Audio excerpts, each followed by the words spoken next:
Good morning. Today we're going to begin the book of Exodus, chapter 1.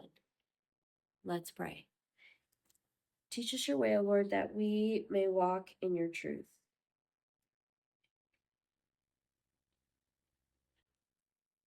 These are the names of the sons of Israel who came to Egypt with Jacob, each with his household: Reuben, Simeon, Levi, and Judah, Issachar, Zebulun, and Benjamin, Dan and Naphtali, Gad, and Asher.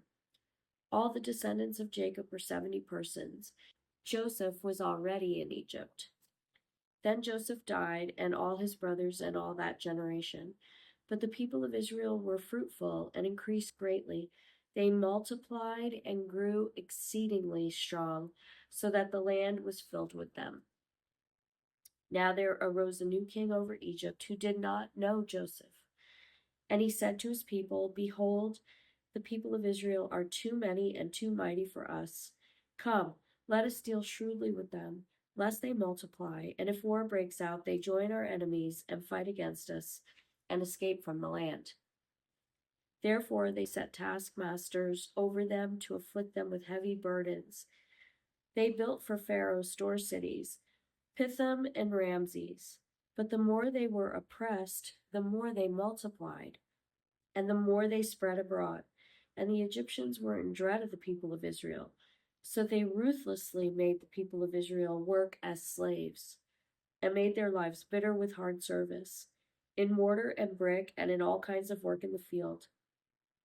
In all their work, they ruthlessly made them work as slaves. Then the king of Egypt said to the Hebrew midwives, one of whom was named Shiphrah, and the other Puah, When you serve as midwife to the Hebrew women and see them on the birth stool, if it is a son, you shall kill him, but if it is a daughter, she shall live. But the midwives feared God and did not do as the king of Egypt commanded them, but let the male children live. So the king of Egypt called the midwives and said to them, Why have you done this? And let the male children live. The midwives said to Pharaoh, Because the Hebrew women are not like the Egyptian women, for they are vigorous and give birth before the midwife comes to them. So God dealt well with the midwives, and the people multiplied and grew very strong. And because the midwives feared God, he gave them families.